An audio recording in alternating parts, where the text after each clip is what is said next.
Well, good morning, everybody. I'm Ed Parco here. Brian Galkey. How's it going, man? Good. How are you? Good. We're Aces53, and you can wait till Thursday to find out what that is. There you go.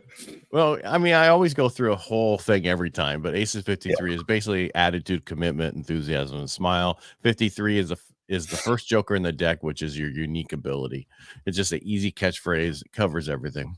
All right, so we're going to talk about I see you had a title. We survived the eclipse. I think the funniest thing that happened yesterday was when Trump dropped his head going over the sun, and how many people got upset about it. That's the problem. Oh, geez. No, I didn't see that one. Yeah, it was funny because it was funny. He's, it's funny as whatever, and everybody's freaking out about it. But the one thing that someone else said is, it was nice to see that the news could stop for a day, and only talk about one thing, which was the eclipse. It was interesting. We're right in the line of it here in Dallas, so I posted a picture of what it looked like both before and after. I'll pop it up here in a minute. So we got to where it looked like, burning hot, 80. Well, it was 85 or so, really hot, to look like it was 10 o'clock at night, and then 5-10 minutes later it's back to sunny again. And we had all the warnings out here: don't be on the road, traffic's going to be horrible. And I didn't see any of that, but the amount of people kept their kids out of school. Like I went to a guy's, he's on the 26th floor in his office building, or his apartment building, was having a big party. And we were overlooking the park, and there were hundreds of people. It's probably closer to thousands in what's called Clyde Warren Park, all there with their kids to experience it all. So there were some people living in fear. There were people selling solar T-shirts. I knew people who stayed at home and stocked up on water, batteries, and everything, because they were afraid that the solar eclipse was going to take us all out. It's just interesting. People. Yeah. That's as bad as Y2K. and what movie was that? Independence Day? Where they're all in the building dancing, waiting for the aliens, and then they blow up the building and destroy everything. Yeah. Well, there are people, just talking to people while we wait, and somebody's like, well, what if the helicopters or the planes fall out of the sky? And I will tell you, I did have one moment where I go, oh, here we go again. AT&T didn't work for about 10 minutes. All of a sudden, AT&T went down. My phone said no, I couldn't send. I was trying to look up what time the eclipse was going to be, because there was an app or website you could go to and tell you where you're standing, what time is it supposed to be at. And for about 5 to 10 minutes, it didn't work. And I thought, oh, here we go. AT&T is going to be down again for a while. It had nothing to do with the eclipse. I just AT&T. Yeah. Well, and it may have been just so many people in the area on their phones all at the same time. I don't know, but I did have that mini going, oh, shit. So. Well, it's so funny. It's like, even, the shows are talking about that this is, the eclipse and the earthquake is all global warming. Stop it, people. Yeah. These are all natural events that happens all the time. Just because it doesn't happen every day, every month, like you said, when it happens in California quite a bit, but in Texas, in Texas, we only had one, probably 6 years ago, 7 years ago. I mean, I remember being in the house and I was like, am I drunk? What's going on here? Probably, because we never had one. I woke up in the middle of the night and I was like, am I still dreaming? What's happening? And it was having an earthquake here in Dallas, and that's not something we've ever experienced. So it was interesting. Yeah, so I'm in Modesto. We don't really have them, but we feel the aftershocks. Right. And I think it was 2 years ago, I was in my studio that was, I should say this studio that you're seeing. And all of a sudden, my thing started shaking, moving a little bit. I was like, oh, and there was like, oh, it was an earthquake. Okay, thanks. Let's move on. It's unless you live in San Francisco or LA, you don't really worry about them. We a side story for a minute. A guy we worked with, him and his wife had never been on a proper honeymoon, and we were doing some work with the state of Hawaii. And so we sent this guy and his wife out there. And as soon as they go and they check into the hotel, she's out looking at the balcony, and all of a sudden he's putting stuff up in the closet, and the hangers are just going like this. And he looks, and she's like, "Look at the pool; it's really weird, like a wave pool."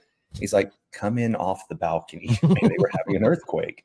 And that's when they lost power for a few days. And he was a diabetic, so he had to keep his insulin cold, so they had to go run to the store, get ice. And he was talking about having to go through the convenience store with a flashlight, to go and get how do you pay?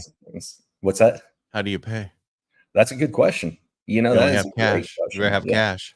And when you can't get change. So just take care of it tomorrow. Yeah. And that, that's the whole thing about I'm like, okay, this is ridiculous. People thinking that this is something else than something else. I mean, come on, unless some ship comes out and blocks out the sun and we didn't know about it or something else.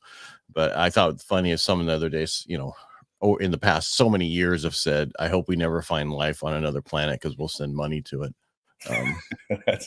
Yeah. Another thing that I was thinking about is, did you hear about the Omni hack this last week? Mm-mm. All the Omni hotels. So I thought maybe we'd have Mary back on again here in the near future, talk about when you're setting up your business, how do you protect it? Because Omni hotels basically got hacked and everybody was locked out of their 60 hotels. Nobody could get in their hotel room. Elevators didn't work, you name it. So imagine all these people going on vacation, spring break, and you can't get into your rooms. And so that was it was all over the news last week. It was just another breach. This week, AT&T announced that back in 2019, they had a massive data breach. I don't know why we're hearing about it now. It's like, because hey, they waited. They were forced by the government to make the announcement, probably. That's exactly it. Been through a similar experience to that, where you find out it was done a long time ago. And it can be something that you didn't know you were hacked until it recently came up. Or was it one of those you knew about, but you were mitigating your risk before you made it public? Who knows? I think it was a little both. Yeah. Mitigating the risk. But I mean, what are you going to do? I mean, you need to protect your thing. I mean, that's what we try to keep everything off, that it's all on the cloud, but it's set up by other people so that they have access. But they can get access through emails and everything else because you're dumb enough to click on something. Yeah. There's so many scams out there. I got a scam yesterday that tax audit something. And basically, wherever it said it was from, the information, and they were like, be careful, this is a scam. Well, the phone number wasn't a full phone number. It was 800-22. It's missing the other number. And then it had the last four. So I assume that when you start punching it in, it calls some local number. Yeah. And, I don't know. Anyway, they're like, stay away. If any of this information, it is a scam. Right. Okay. So let's talk, since we talk about social media a lot. One of the things that drives me nuts about the way that Facebook, Meta, Instagram looks at it all is you get dinged for not answering an email that you know is spam. And so I get those ones all the time. Your Facebook page is about to be, shut down, and I don't answer it. And then I'll get a warning, hey, blah, blah, blah, is waiting for your reply. And so I don't want to degrade my score. Delete it. In response. But if you delete it, then it doesn't say you responded. So I just go in and type, oh no, what do I do? And then I delete it. But it's interesting that for everything that they can figure out and block and censor and everything else, why is the BS still making it through and are we being judged on it? Because I get those reminders, blah, blah, blah, I sent you a message and you haven't responded yet because it's going to my business page. And I'm like, damn it. So I got to go in there, type in a response. So not only do you have to respond to the haters to keep the algorithms happy, go and respond to the obviously BS ones who are trying to hack you. And that's all I do now is I got a saved response. Oh no, what do I do? And then I just go and delete it. Oh no, what do I do? Yeah. So I mean, it's email alone. I mean, the fact that so many people hit you up constantly on email. We talked about this before. It's okay not to reply back to people on email. You don't have to. Don't think you do, because it's, let me move this to the top of your inbox. Now I'm going to do something. Now I'll do it. Oh, I'm so sorry. I totally missed the fact that you were asking me about my business, but you had no idea what I did, and you're trying to get me to do something with you that you can help me, but you have no idea what I do. Yes. I'm just being the vice president. It's just so you know, talking about nothing, word salad. Yeah. So.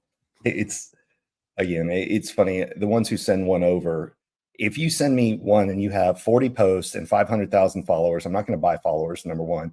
Number two, if all your pictures are, and this is what they always are, you walking onto a private jet, sitting on a private jet, leaning against a sports car or whatever, I immediately just delete. I don't even bother looking at it. I'll click to see what your profile looks like. And I don't know who's teaching this to go rent all your stuff. But, what I really find funny is when it's the same profile picture, but it's sent with a different name. And I'm like, that's not going to change anything either. So yeah, and be careful accepting somebody that even the people we know have accepted, because then all of a sudden you start getting all their spam people connecting, and hounding you. Because I did that. I was like, oh, they know. So okay. And then now all of a sudden I'm getting all this posts on my freaking page about, because I was tagged in all this bullshit. Mm-hmm. And it's like, okay, unfriend, remove tag, move on. Yeah. You want to accept people that if they look like they're legit. So I'll go and I'll spend a few minutes if on Facebook, I'll go and look at their profile first and go, okay, this looks legit. But yeah, sometimes I'm just like, okay, if you say you moved here from somewhere in Europe and you live in New York and there's any Bitcoin on your page, you're definitely not getting accepted. I'm sorry. Not How about Bitcoin. Forex? If you're a day trader, yes. I'm a Forex exchange coach. I like the ones where they say, I want to congratulations to my person, that we've been coaching who made 300 grand off of this transaction, and it shows them buying a car. Yes. Have you seen those? Yeah. Oh yeah. It's congratulations. There was a girl who lives local in Dallas that I bumped into all of them out recently, and I got a Facebook DM said, "Hey, what's your phone number?" And I thought, oh, they're gonna have a party or something and invite. And then as soon as I said, it's like, hey, I'm locked on my Facebook page. Can you click on this link to let me in? And I'm like, oh, okay, you've been hacked.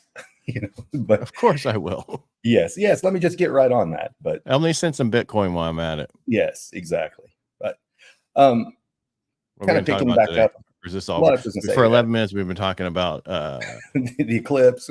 Yeah, we ADD'd all over the place. Who are we having on Thursday?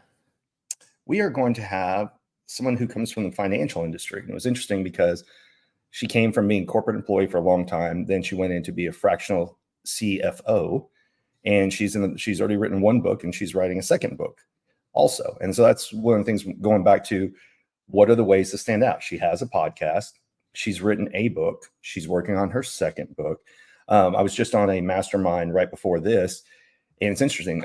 He was talking about what you can trademark and what you can't. And what he said is you can't trademark if you only have one book. However, if you're going to have a series of that book, then you can trademark it. And that was something that was interesting. I thought, okay, well, if you come up with something clever, you can do it. But you have to have more than one book. So it has to be a series, then you can trademark it. And that was something that you can do what I did. I had trademarked my slogan, and that was part of my title. Oh, see, well, that's a good point. When we're talking about building personal wealth through home ownership, I trademarked that a few years ago. Right. And then so they were like, okay, it's financial freedom. And I said, building personal wealth through home ownership. So that's actually tagged because financial freedom's everywhere. But what I said isn't. And nobody else can have it now. And that's a part of standing out and branding yourself is what is it? We know Greg Reed and Greg. Keep talking. I think my delivery's here. Hold on. Sure. One of the things that Greg Reed has done is he's gone through and he's trademarked a lot of his stuff. And I went to an event that he had in San Diego. And what's interesting is he is looking at how can you use the blockchain to protect your information. And what that does is now if somebody steals your quote and puts it somewhere else, you can get royalties off of that. But that was something that there wasn't really a way to track that before. So it's interesting. We talk a lot about AI and how do you stand out and all these things, but then what are you doing to protect yourself? So the guy who was on earlier, and I know we're not talking about who's coming on Thursday, but the person who was on earlier said, it may cost you a couple $100s to trademark something now, but it'll cost you thousands to have to fight for it later. So go to the right person, get that stuff set up. You heard Ed earlier, he's trademarked a phrase. So you can't just trademark apples or something, but if you've got something that you see as proprietary information, it's in your best interest to take care of it early on. No different. We've talked before. And the guest we'll have on Friday, maybe we'll talk about this also. What are some of the things when you're setting up your business that you need to have? Not a financial planner, not an attorney, not any of those things. I didn't stay at a Holiday Inn last night, but we'll talk about what are some of the things that you need to look at in your business to make sure, are you tracking expenses the right way? What are you tracking? How are you doing your mileage? How are you doing your receipts? A big one for me that I didn't do when I first got started was I didn't have a separate bank account. Well, get your LLC. Again, this is not advice. This is what I did. I got an LLC. Then I set up a bank account. So you get an LLC, then you can go to the IRS and get what's called an EIN number. Are you giving advice? I'm talking about what I did wrong the first time.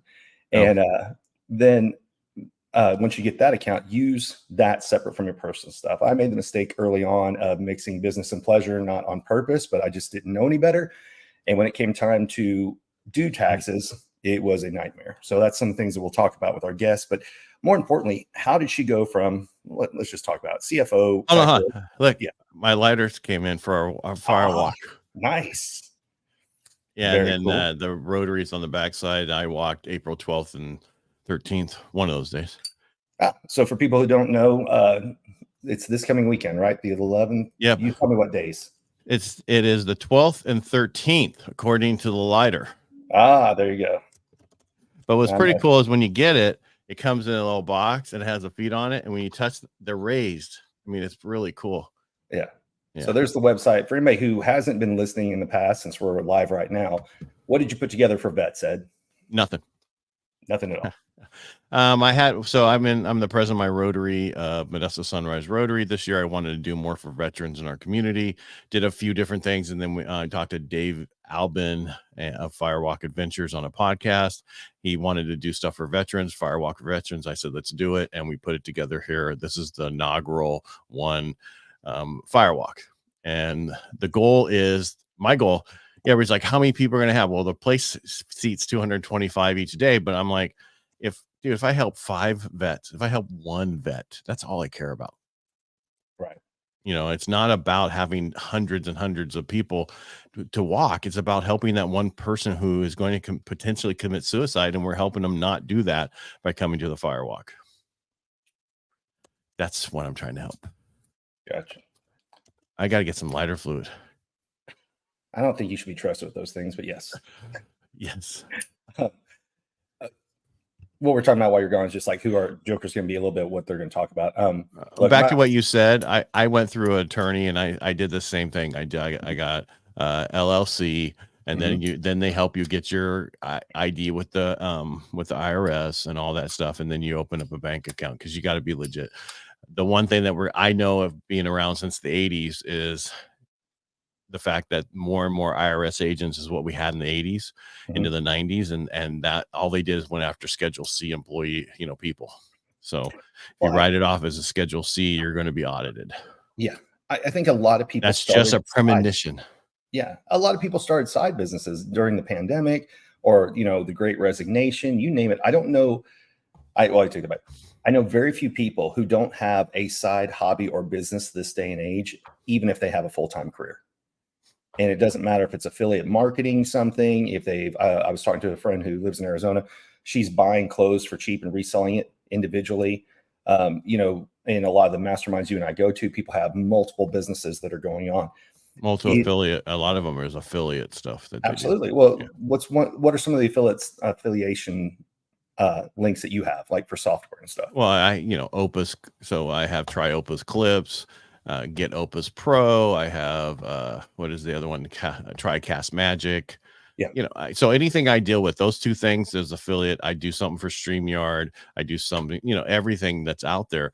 You try to get it set up. But what I wanted to say is, it used to be that you would get a corporation if you made over $100,000 a year.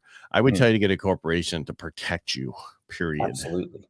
Do everything through your corporation and pay yourself separately, and that's that way. And also, whoever you deal with, make sure they have a corporation, right? Because in California, you are an employee until proven otherwise. Interesting. Yeah. So that's why when some people will go, it's not a matter of when, but it's a matter, it's going to happen. You're going to get audited. They're going to look at, oh no, they're an employee. In my industry, every loan officer has their own corporation because that's the only way to get paid, not as a W-2 employee.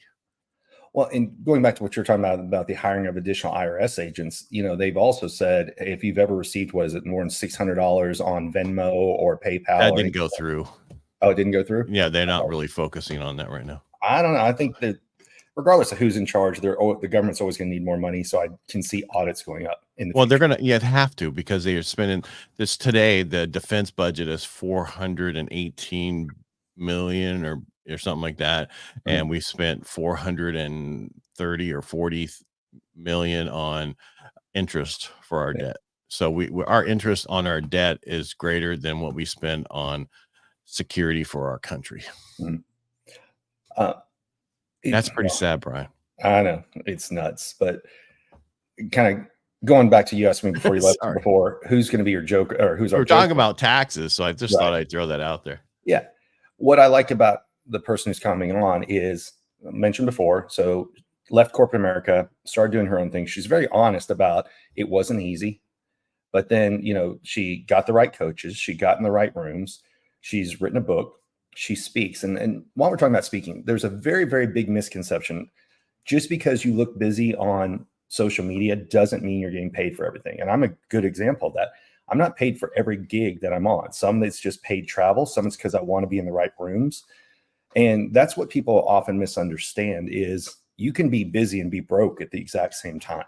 So if you're ever afraid of starting or thinking I can't do it because I see all these other people doing that, everybody had to start at zero. And not everything you see is a paid gig. Now you can earn your way up to make some good money in speaking, but don't always judge where you should start based on what you see with everyone else. And I say that because a lot of people have reached out in the last week or two asking about, well, I can't get started speaking, or I don't want to make videos. And look, we all were there in the beginning. The first year that I did speaking, a lot of my stuff was for free, and including I paid my own travel to get there. Then it became, and there's nothing wrong with even doing that in the future because you might get something else from them exactly by doing that. Yeah. Yeah. So it's only a problem if speaking is your only way to bring in income. Now if it's a way to drive it, look, I call it paid advertising. Even if they just pay for your travel, because you're getting up, you're seen as an authority, just like why we write a book. That's why you get on stage, is you're seen as an authority.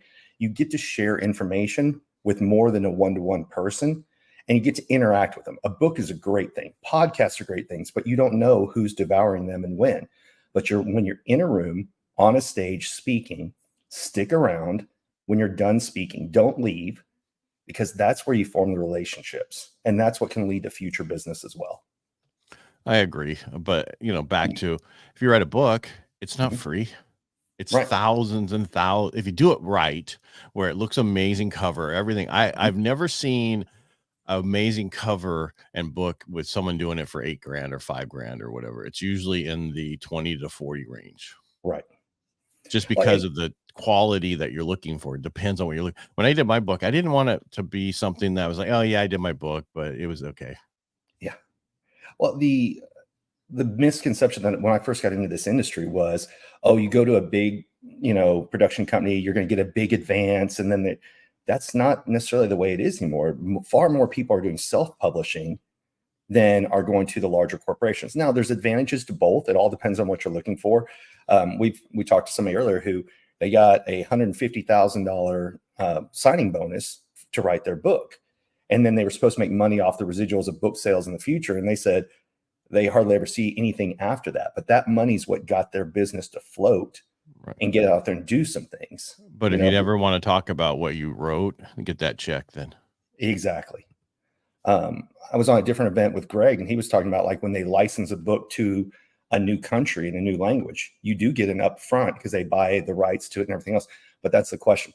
If someone is giving you money, what are you giving them in return? So if you do, and I think to your point, we talked to authors who went with a big publishing company, but then they can't tell their own stories or create courses based on it because they don't own the property anymore. So think of it, a lot of people are very familiar with musicians and how they don't own, what's it called? The, gosh, I just blanked on the term, like the reels. No. What's that? I don't know. Just keep going. I look at it this way. I know you're going to finish this, but I look at it as like when Kramer was selling his stories to Elaine's boss, because he was writing a book. He gave up all his stories to Elaine's boss for this, and he could never talk about any of his stuff ever. Yeah. That's what you're doing. Yeah. Right. And that's the thing about musicians. So if they don't own the rights to their, I don't know why, I'll Google it in songs, they're well, digital, but it's right? The masters. They don't own the masters copies of their own song. So that was a big deal since right now Taylor Swift is super popular. That was a big deal for a long time. She didn't own the master rights to her songs. And well, that's because that's how you get going in the business. Exactly. And so that's what you have to decide is, do you spend the money to publish your book? And as you said, it's anywhere from 3,000 to 40,000 easily. Yeah. And there's a wide range depending on what you're having done. Is it a ghostwriter? Is it you doing it? What are they doing for you? Are they putting you on Amazon? You name it. And that's the same thing. Look, so when you pay for that, you're paying for what they're helping you do. There are stages that you can pay to be on because you're in front of your ideal audience. There's nothing wrong with that either. There's stages because you practice. Because you get practice. Yeah. And we've talked about this since the person on Thursday has a podcast as well. Podcasts are the things that more people should do Mhm. that they don't. And even if you can start one, you can be on one, because when you have those conversations, it's practice to perfect your pitch. Yeah. You know, what resonates with certain audiences, what makes light bulbs go off, you name it, versus hoarding it and going, oh, well, I'll wait till somebody pays me and then I'll speak. Well, you're gonna be horrible, just like Right. I was for the because I used to do it years and years ago, and I was good Mhm. at it, and then we didn't do it for so long, and we did a couple of different things, and I did okay, but not where I should be at. Now it's just the fact that I'm my president of my Rotary for this year. What a difference. Yeah. And that's like this weekend. I'm emceeing both days. You're like, oh, you are? Okay, good. It's like, what's the big deal? You just go, hey, this is what we're gonna do. Here's the next person coming up, and this is what we're gonna plan on. Uh, Yeah. well, while we're talking about MCs, and I know we weren't planning on talking about this today, that's another good way to get in with different groups, because MCs make or break an event. Mhm. And so if somebody says, hey, can you help me MC? Do it, because not only are you riding on the coattails of the person organizing the event, but again, you're getting up in front of people, you're getting seen on stage, it creates authority status. MCs at some places make more than speakers do. Now, it's because they're there for a longer period of time, they're more involved in the production. But I've been to some where the MCs made it where, look, there's some speakers that bomb. We've all bombed too. I'm not saying I haven't, because I have, but an MC can bring that crowd back to life following a very boring talk, or if somebody freezes up or locks up on stage, or they say something that doesn't hit, an MC resets the room on a regular basis. And that's what changes the energy in the room at the exact same time. So in mine, we have a guy who does news each week, right? And he makes it Mhm. funny. Well, he does like 3 to 4 stories. Usually one of the stories is not that funny, Mhm. right? But these other ones are. And I always said, you probably didn't watch Seinfeld, but George Costanza, if it hits, leave the room, Yeah. leave on a high note. There is I love it. It's called Be the Hero by Joe Rogan. And you can watch, there's 3 different versions of it. Matter of fact, I posted something else the other day. There's like a 2-minute version, 11-minute version, 19-minute version. And he said, when they were comedians, that was exactly it. Is if they stayed on stage too long, like they should have just left on a high note. And so an interesting thing about comedians is, just like speakers, they practice and practice and rehearse, and they're giving the same speech over and over again in different locations. So by the time you see it on Netflix, in person, whatever, it's been practiced dozens, if not hundreds of times. Right. And that was the big surprise to me with speaking, because I thought people are just gifted, kind of like, are you a natural born salesperson or not? Just thought people were naturally gifted. They just got up on stage, magically words downloaded into their brain, and they spoke them. And that is the furthest thing from the truth. Now, No, they say the same thing over and over again. yeah, there are some people Maybe who, 5 different versions of it, but it's like uh-huh. the same thing over and over again. Now there are a few people who literally pull stuff out of their butt at the last minute, because I've seen somebody walk up on stage and go, hey, what should I talk about? And they still rocked it. So people have charisma and they have Right. Well, it experience. depends on yeah, but if they know, like if someone asked me, talk about this, anything with the real estate and mortgage industry, I wouldn't have to practice. I could just show up, talk Yeah, about how to close a sale with a certain person or certain thing. I might have to think about it, but I could still do it. Right. yeah, It's just depends on what we're so used to doing. I don't think about sales anymore. It just happens. So right. for me to actually have to tell somebody how I do it, it's different. That's just it. And the reason I just bring that up is that was a big misconception that I had getting started with speaking. Yeah. And so did Uh, I. yeah, Same thing. I thought they were always different, but then you start listening to the same person over and over again, and you're like, "What?" And then yeah, they bring out a book, and it's the same thing as everything they've been talking about, which is new to other people. But if you have been mhm, following them or been next to them, you're like, "That's the same thing you've been talking about for the last 6 months." I know, and I'm getting paid for it. exactly. Well, and going back to books and stories, Let's the not go too long Joker on, today. We're already at 29, just so you know. yeah, I know. But so the Joker, who's going to be here on Thursday, it's all those little things that she did to stand out in what Mhm. I consider kind of a boring industry, which is finance. Now, don't get me wrong, we need finance people just like we need salespeople and everything else. It's just I start to fall asleep on it in some of it. But what did she do to stand out? Books, Stories. podcasts, speaking, masterminds, you name it, coaches, all the same things everybody who's listening needs to be doing. I'm gonna share a quick story. I'm gonna do a post about this later this week, but this past weekend was my daughter's 7th birthday, and we went to iFly, and she didn't Which want to do it. is, That's the indoor skydiving. yes, not everybody knows that, Brian. Not all of us live in Texas. Oh, they're all over the U.S. I thought there was Not a in movie that Modesto. they were in. Not But in yeah. Modesto. So what do you call it? Anyway, she didn't want to do it. Yeah, so she didn't want to do it, and she was scared. She was nervous. And what ended up happening is after number one, she watched her friends go. And then number two, she asked her mom to be near her. And the kind of epiphany I had when then she decided to do it was that's what a coach is. A coach or somebody holds you accountable is we're scared to do a lot of things by ourselves when we are just thinking about us. But when you add in that little bit of accountability, be it an accountability buddy, a coach, just somebody that you tell your goals to, adding those things push us to do things that scare us. And in the end, we end up happy, just like she had a big shit-eating grin when she finally got out on and did it. So it's kind of what some people do with firewalks. Yeah, exactly. So that's what we should talk about next week, right? Is what did everybody learn? The big takeaways after it was done. A steady pace. Yes. So do not stop. Do not run. Do not definitely do not stop. I've done firewalks. Do not stop. Don't run either. Right. Steady is the gate. Good momentum and do not stop. That's good advice. So, all right. Well, take us out, sir. All right, everyone. Thank you for joining us here on Aces53. It's just Ed and I on Tuesdays, like two grumpy old men. And then on Thursdays, we bring in the guest who is a joker. What is a joker? Someone who has a special skill or talent that we would all benefit from. So we'll see you guys here on Thursday. Have a great day. Thanks, Ed. All right. Bye. Oh, bye. You want me to turn this off?